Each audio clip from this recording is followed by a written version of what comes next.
Welcome to Baja Window to the South. We are your hosts, Olga Sanchez de la Vega. And I am Denitza Garcia. And Olga, today we're gonna recommend a few places where you can live in Mexico. You know there's a lot of beautiful places, okay? So right now we're gonna check that out and you will love it. Mexico, known for its rich culture, warm hospitality, and diverse landscapes, offers an array of captivating destinations for American citizens seeking a new place to call home. In this note, we will explore some of the best locations in Mexico that provide excellent climates, welcoming communities, reputable bilingual schools. Puerto Vallarta, Jalisco, situated along the picturesque Pacific coast, Puerto Vallarta enchants with its tropical climate, stunning beaches, and close-knit community that embraces cultural diversity. The city offers a range of bilingual schools, ensuring top-notch education for expatriate families. With its majestic mountains and pristine ocean vistas, Puerto Vallarta provides an idyllic backdrop for residents seeking a vibrant coastal lifestyle. Mérida, Yucatán. Mérida, the vibrant capital of Yucatán, offers a tropical climate, a wealth of history and cultural traditions, and a reputation for being one of the safest cities in Mexico.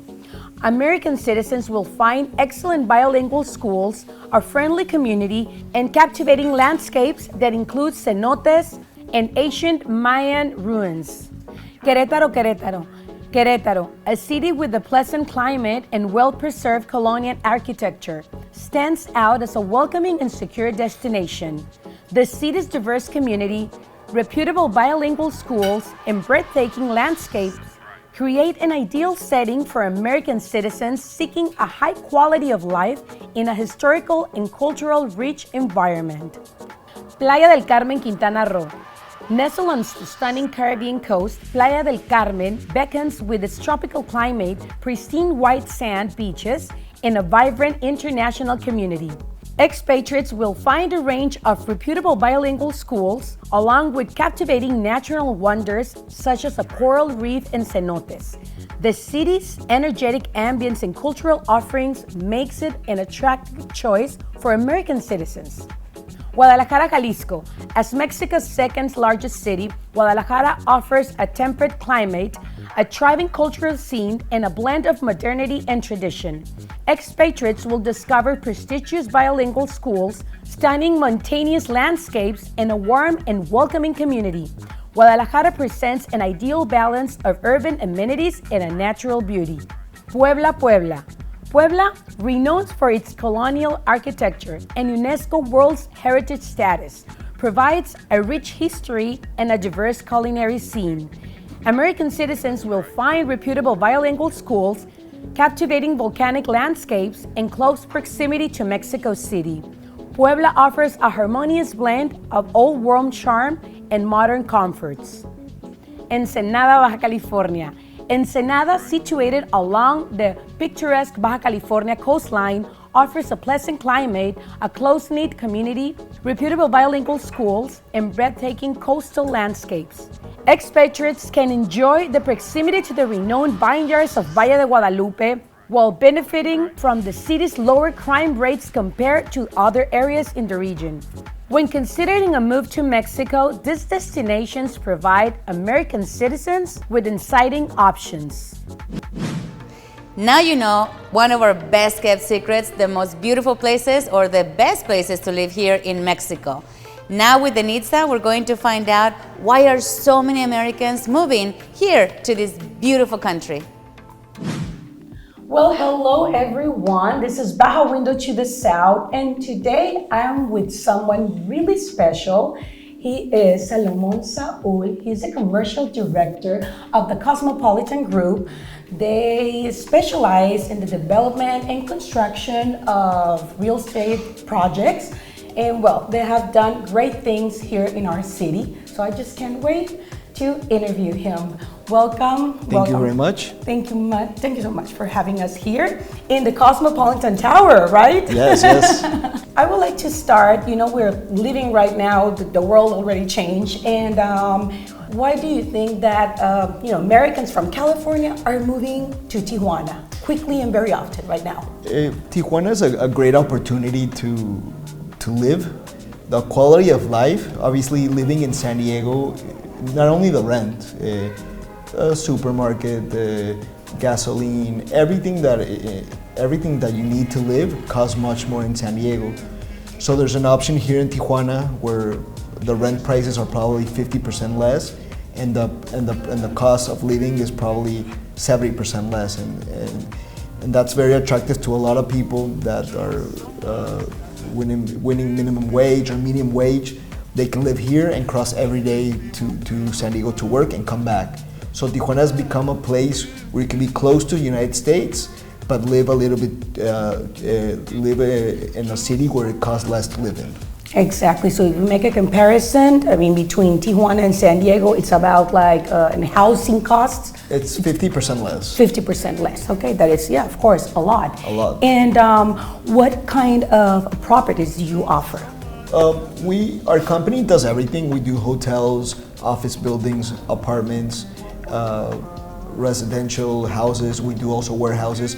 But our biggest market is apartment complexes. We do apartments from 500 square meters all the way to 4,000 square feet. Mm-hmm. So we have everything. We have 1 bedrooms, 2 bedrooms, 3 bedrooms. We have properties that we have for rent. We have properties for sale. So there's choices for everyone. We have in downtown TJ, we have in Zona Rio TJ, we have in Tercera Etapa, which is a little bit closer to the airport. So we have available in any place you want in Tijuana, and we have all the prices we have prices for everyone. Okay, and can you tell us, for an example, the prices of the properties for the 1 bedroom and 3 bedroom? I know it depends probably on the area, okay, right? A 1 bedroom, depending the area, can be from 160K to about 250K. A 2 bedroom is near 250K to 350K, and a 3 bedroom is probably near 400K to 700K. Okay. Depends the area, but that's the prices mostly.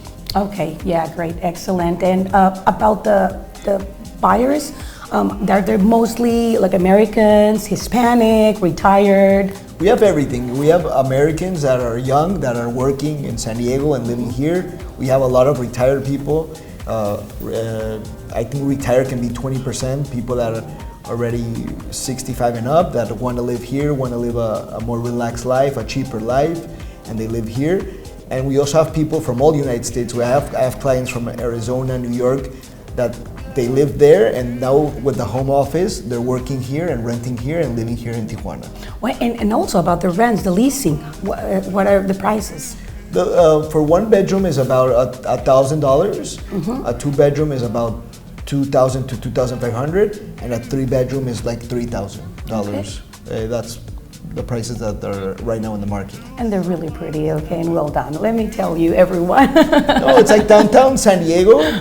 But Here, all the amenities, all the same quality, it's almost the same. Yeah, most definitely. I think Cosmopolitan Group, it's a guarantee, I can tell. And please tell me, Salomon, what are the requirements an American citizen or foreign need in order to buy a property here in Baja?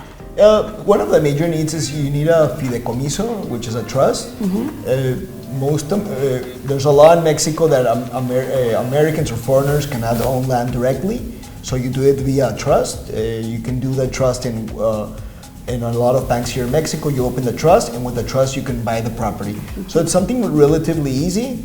A lot of Americans are used to it because a lot of people have houses in Cabo or Cancun or Vallarta. Mm-hmm. It's not something very complicated. I think in 1 week, 2 weeks max, you can have your trust ready to buy a property here. Excellent, wonderful. And also for leasing? For leasing, it's much easier. You only need you need to put 2 months like a deposit. You have to have all your IDs, your tax ID number, and that's it. And maybe some of the companies ask for pay stubs just to assure that you're working, and then you can pay the rent.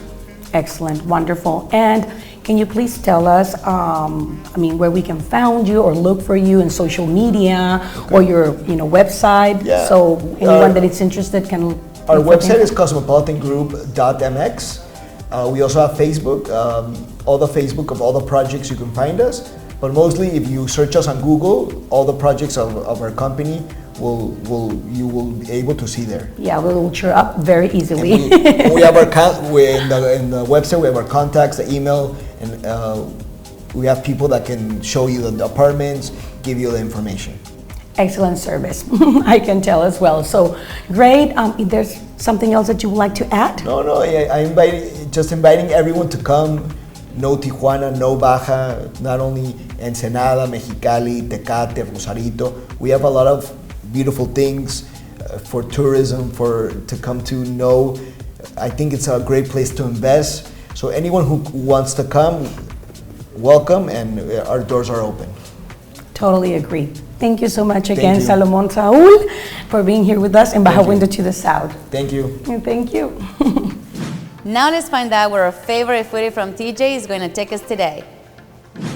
Hey everybody, this is your girl Denise Jacobo, better known as Foodie from TJ, and today we're at a place to eat. And what better place to come to Grills Fusion Parrilla. This is my first time ever being here, so I'm pretty excited to try out some of their dishes. So come join me and let's just be foodies together and enjoy. Even if you're over there and I'm over here, I'm pretty sure you're gonna enjoy it. So let's go and try some dishes right now. So now we're going to try some of Grills Fusion Parrilla dishes because everything looks amazing, you guys. And of course, I'm extra, and we're gonna start off with this first one, which is a molcajete, and it has so many delicious things. Let me grab the whole. Yes. Look at how delicious this looks, and the sauce is amazing. It smells so good. And then we have some chicken here. Ooh, who doesn't like a combination of meats and some chicken with this sauce? Oh my God. First the chicken. Oh, it smells so good. So, provecho, guys.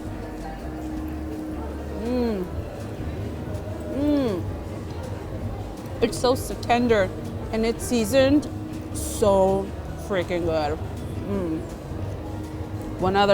Another taste.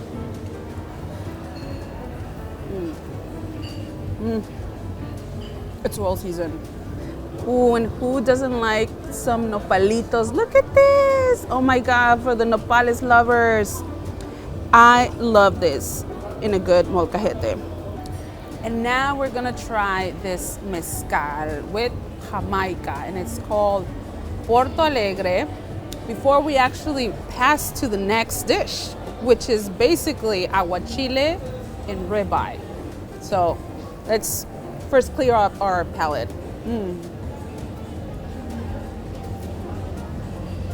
If you haven't tasted aguachile ribeye, you are missing out, and this is so delicious.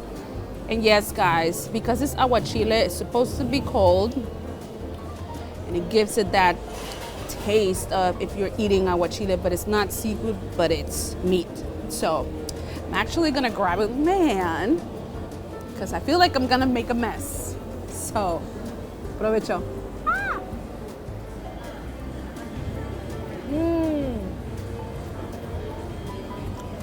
This is delicious. Lemony. The season is good, just like an aguachile, but with meat. Oh, guys, look at this. Shrimp, ribeye, in aguachile sauce. So, provecho. We're gonna make a mess here, but we're foodies, we don't care.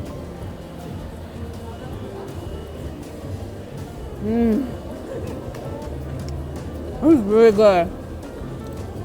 So now we're gonna go with another dish, and this is some canastas with guacamole. We're gonna pair this with a mezcal, limon, and albahaca drink before we actually start eating Cheers.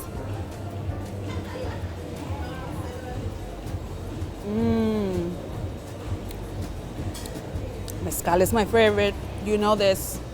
And it's lemony. So it's smooth. You can taste the mezcal, but it's smooth. It's a good combination for what we are about to eat. Let's just try. I'm gonna grab some shrimp. Ooh, we're gonna fill it up with some guacamole. Ooh. Oh, look at this. Delicious. And of course, we're gonna try it out. Why not? So, provecho.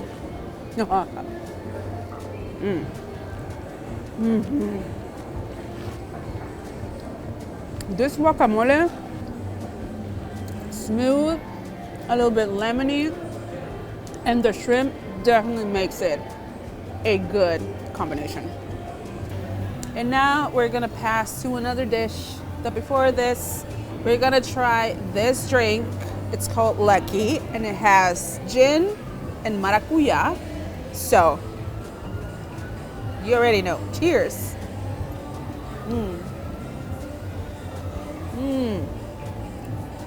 Definitely can taste the maracuya. It's a little lemony also. Very good. I'm gonna pair this drink with ceviche. And this looks very good. It also has mango, and something for the first time that I've tried is that it has strawberries. So I'm pretty intrigued how this is gonna taste. I can already know it's gonna taste a little sweet. I love sweet, I love tuna, I love mango, and I love strawberries. So, provecho. I knew it. I'm gonna grab another one because haven't tasted the combination with strawberry and tuna. This tastes so good. A little mango again. And yeah, let's go.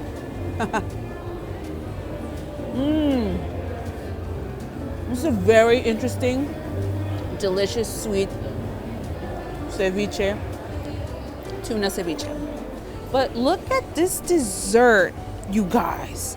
It's basically cheesecake, and on the very bottom you can see a brownie. And look at the bombones. Oh my god, the marshmallows and the cute chocolate on top with some strawberries, sprinkled with some chocolate canela powder.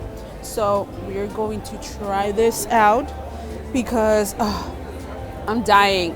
We're just gonna go and a little cheesecake. Whoop. And then we're gonna grab a little brownie underneath. Now we're gonna mix it. I think I grabbed a big chunk. Ooh, oh God. There you go. Ooh, I see chocolate underneath. Of course I have to grab it. I'm sorry, you guys, but I did not see this. Chocolate, brownie, some marshmallows, cheesecake. Provecho. Oh, you guys, this is so good. Definitely taste the chocolate. The brownie is sweet, not that sweet, but definitely the cheesecake balances all the sweetness. So if you like desserts and you don't want something like super sweet that doesn't like empalagar yourself, it's not too like overwhelming with the sugars, this is definitely a good option. So if you want to try out some of their dishes or every dish that we just tried out, and you want to know more about Grills Fusion Parrilla, you can visit them in Instagram and Facebook. So thank you so much for joining us, you guys.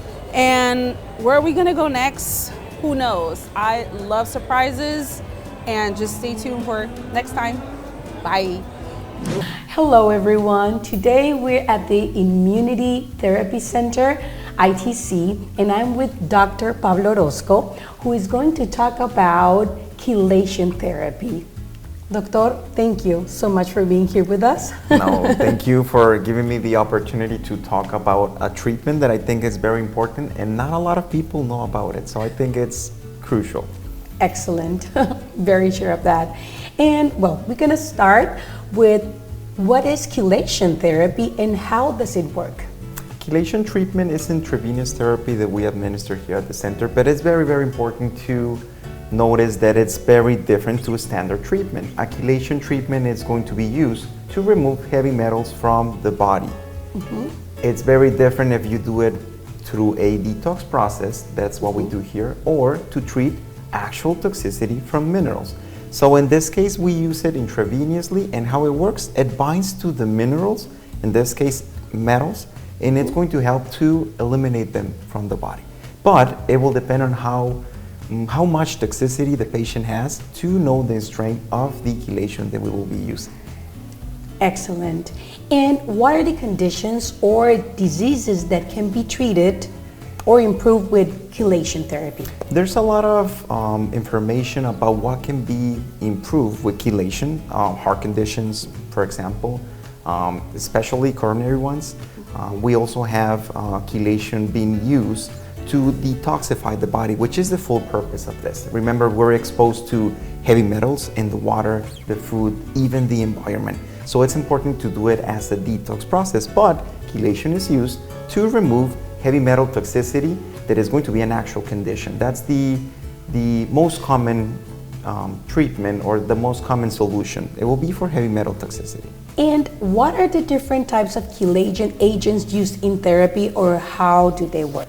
That's very, very important. So it depends. If the patient has an actual diagnosis, like a specific problem with a heavy metal, let's say lead, mercury, it depends, we're going to use a different chelating agent. The one that we use here, the most common, it's going to be EDTA. That's the one that we use, but it can be changed depending on the patient's condition. So EDTA, that will be the most common that we use. Great.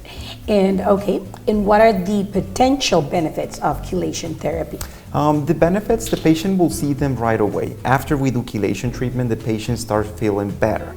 Obviously, if you do a detox program, if you detox the body, you will see improvements. First of all, the patient will start feeling a lot better. It has some things that the patient will experience during chelation. It's a strong treatment, even though it's something to detox the body. Sometimes it's stronger for the patient, but at the end of the day, at the end of the treatment, the patient will start feeling a lot better. So it's worth it.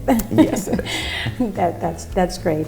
And well, actually, the next question is, are there any potential risk or side effects associated with chelation therapy? Yes, very important. Chelation treatment is a therapy that needs to be done in a hospital. It needs to be provided by a nurse, and it needs to be done with the instructions of a doctor. That's the most important thing of chelation.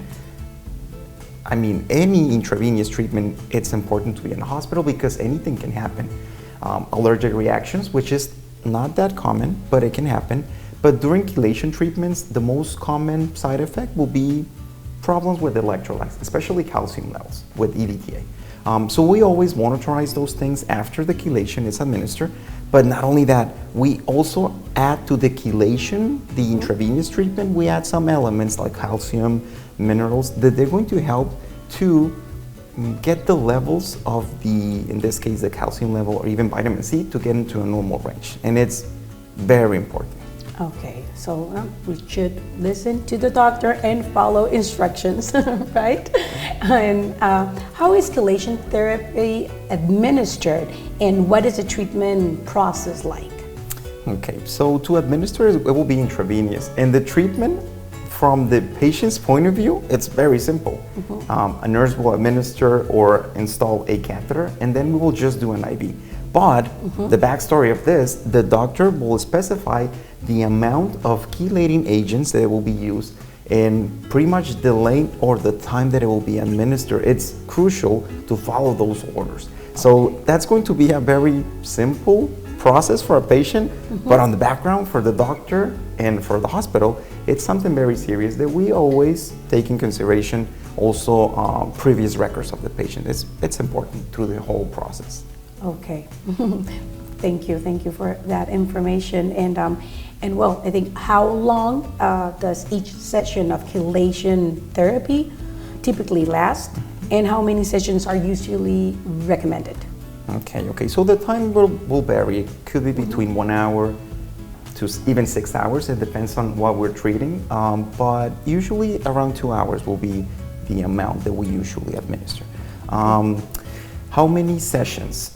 Usually for detoxing, 2, 3 per week. If it is something specific, like if the patient is here for heavy metal toxicity treatment, it will be at least 3 per week for 3 weeks. That's the amount of time that we need to actually see the changes. Can chelation therapy be used in conjunction with treatments or medication? Yes.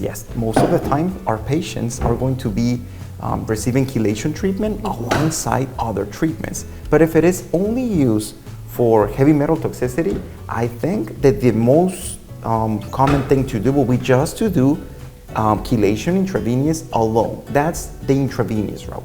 Obviously, the patient can be taking normal medications or it could be doing other therapies, but not intravenous. That one needs to be alone. Okay, excellent. And for last, are there any contradictions or factors that will make a patient ineligible for chelation therapy? Yes, many. We need to do a complete clinical history prior to doing chelation treatment, just to know that the patient has the conditions. But not only it will be the interview, like the clinical history, we also need to do lab work because as we talked about before, it can affect the electrolytes. So first of all, the electrolytes of the patient needs to be in a good range, and we need to be alert of possible side effects, heart conditions, things like that. But yes, what's going to make a patient ineligible to the treatment will be basically heart conditions, liver conditions, or kidney problems. That's going to be what can affect the process of chelation. Excellent. Well, doctor, thank you so much for this information, and it was a pleasure. And thank you so much for joining us in Baja Window to the South. Thank you, Denitza, for that interview with ITC. Well, now let's go to my favorite. Let's go to Mexicali and learn more about craft beer. Hey there, my friends. This is Baja Window to the South. My name is Jesus Castellanos, and we are visiting all the craft beer taps in Mexicali today. We are with Gerardo. How's it going, man? The All El good? Sarmiento. We're doing great. We're doing amazing. Man, it's great to have you here. Yeah. Well, thanks a lot for the invitation. Yeah. Man, where did everything started? Where did Sarmiento started? Well, it all started back about probably 7 years ago, doing experimental batches. Yeah. And kind of, my first beer was a mess, like every brewer's beer. Yeah, I know. But it quickly became something like to work at it, to become better, and it's been really fun. Yeah. It turns out to be a good business to get into the. Yeah. Well, craft if you do love brewing and the long hours, the cleaning, the brewery part is one thing, and then the business part is another. So it's kind of hard, but when you're passionate about it, you're not really working, no? Man, last year, 2022, it was tremendous. You have all crowded here. Tell us what happened here. Yeah, we hosted the Baja Copa Baja. You were the host. Yeah, we hosted it, and we won three silvers. It's good enough. I try to brew beers that's more easy for people to drink than like a really craft beer. Yeah. So it's a good. How many different styles you have on your tap? Well, I got a 12 tap system, and then I got some kegerators. So I'm working in a little room dedicated for lagers. So I need more space in my system, but my system is a long draw system, so it has to go all the way to the cold room. So now I have this new cold room that it's over here. So I'm gonna put a small tap, probably 8 taps, but it's gonna be dedicated for lagers. Oh, really? So I'm gonna have dark lagers, amber lagers, which is the Vienna one metal. We're gonna have a pilsner, some dry hop pilsners. So every time that you come over, you're gonna be. I want to go to the tap or to the lager tap. Yeah. Is that how you're gonna? Well, call it? you can walk around. Actually, you can. I'm thinking you're gonna be able to order whichever Either and way, just pick it up yeah. at the bar. Okay. But yeah, it's gonna be just. So you want to make everything- it special for yeah. lagers. And for the summer, that's really hot. It's air conditioned, not like here that's outside. Today we're drinking a pale ale. Yeah, it's fresh off the tank. Man, this is coming just out of a tank. It's just amazing. Please explain briefly about the aroma, about what is people going to experience with this beer. Well, actually, if you live in Mexicali or you've been in Mexicali or you've been to Urbana, I had a pale mango that was a pale ale with a little bit of flavored mango in it. But I decided I wanted to do this one normally, no fruit additions, none of that. Yeah. So if you've been to Urbana, they have a really good beer called Mosaico. Yeah. And it's right now I think it's a 6% ABV, but when it started it was a session IPA. So I say, well, I think they don't make it a slow ABV anymore, and so I wanted just to have it's a beer I really like, so I just wanted to have my take on that beer. So I decided I'm not gonna put any crystals there. I'm just gonna use a 2-row. I use some, well, it's not 2-row, it's pale malts and Vienna and Munich. It's straightforward and just single hop mosaic, and this is the result. It's a very easy to drink beer. It is. It's one of my favorites. I could probably have a couple. A couple. a couple and a half. Yeah. And it's a great beer. It has a lot of a little. It's not bitter. It's for session. You won't get tired of it. You'll probably your palate is not gonna get tired of the taste, and the aftertaste it goes real quick, and it's not really. You can tell there's an aftertaste there, but it's subtle. It's subtle. Yeah, it's subtle. Please give us your social media, so where we can find you. We're on Instagram at Cerveza El Sarmiento, and Facebook is the same. You can find us there. We have a lot of pictures of our cans. We put a lot of love into our cans, the colors, everything. It's a great part. We have a very cool photographer. Check out the pictures. Follow us. Any message you want to send us, get back to us. Yeah. You're gonna respond back. Yeah, it's good. Amazing. Guys, this was Baja Window to the South. Thanks a lot for being here. This was Gerardo of El Sarmiento. Thanks a lot. And talking about beer, did you know a brewery from Baja California won an international contest? We have the information right here. Let's go and check that out. Baja California beer shines on the global beer stage.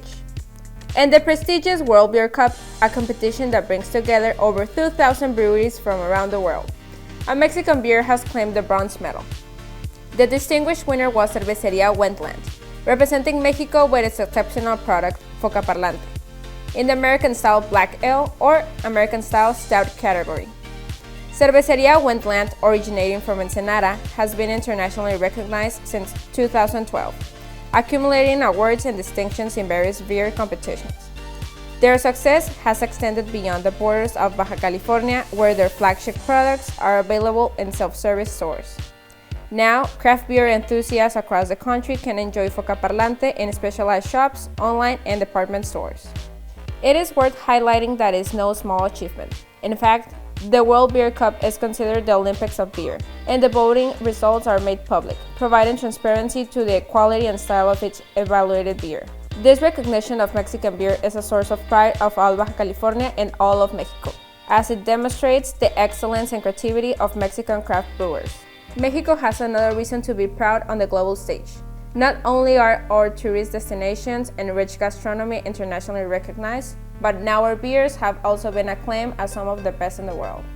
And right now we're going with Olga, who is going to interview someone from this foundation who take care of abused animals. So if you like to donate, we have all the information for you right up next.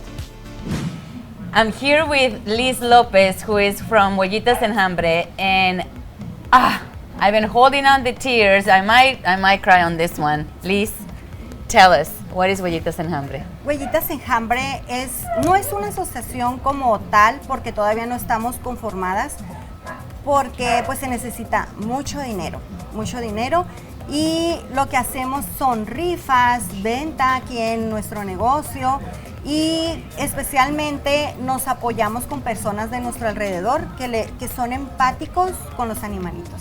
Y déjenles cuento por qué necesitamos de esas donaciones, porque ellos lo que hacen es de que encuentran a los animalitos, en este caso son perros solamente. Perritos. Los perritos. Y las condiciones increíbles. Y no hay como que decir, es un perrito de la calle o así, porque acabamos de ver unas fotos terribles. Sí. Y lo que están haciendo ustedes. Gracias, sí. Quisiéramos hacer más, la verdad, pero pues se necesita mucho recurso. Y tenemos el caso, el que te impresionó, es un pug que aquí cabe mencionar que los animalitos que son de raza también sufren abuso y abandono. No solamente son los perritos mestizos, los perritos de la calle, también son los perritos o los perros de raza los que pueden llegar a estar en pésimas condiciones.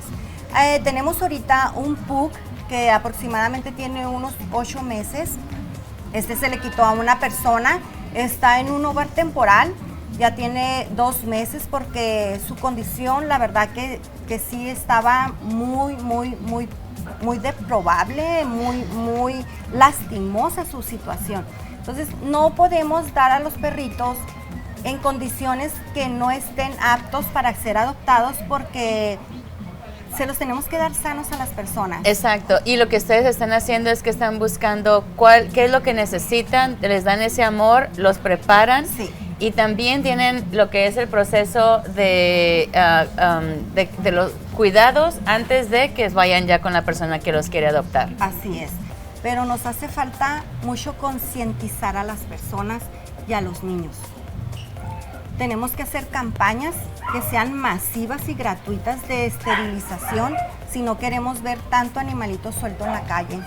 También tenemos que hacer leyes y multas para las personas que abusan de los animales. Ahorita ya está una que si tú denuncias, van al domicilio, ya no necesitas tomar fotos, solamente con llamar al 911 aquí en Playas de Rosarito ya acuden.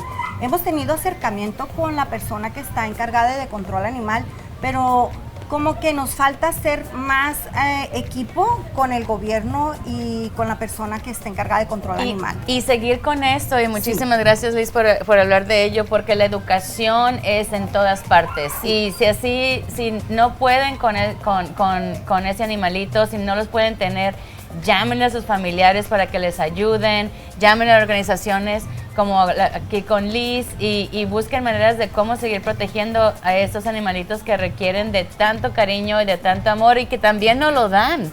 Porque ya cuando lo empiezas a cuidar y lo caminas y todo, es también una paz que le da a uno ya ser parte de algo tan extraordinario. Tenemos venta en nuestro negocio aquí en Pueblo Plaza, en Colectivo Enjambre. Todo lo que vendemos de un stand que tenemos especial para mascotas es destinado para tener recursos para cuando nos llegan rescates. No es que veamos y qué más quisiéramos rescatar a todos los perritos, pero es bien difícil tener hogares temporales porque a esos hogares temporales nosotros le pagamos, o sea, no son gratis. Síganos en nuestras redes, tenemos Instagram y tenemos Facebook. Es Huellitas Enjambre. Muchísimas gracias por estar aquí. Muchísimas gracias por aceptar esta entrevista y vamos a poner la información de cómo seguir la organización, cómo hacer las donaciones y también para que ustedes sean parte de, tal vez quieran adoptar o quieran ser una de las casas temporarias para ayudar durante la transición de ese animalito.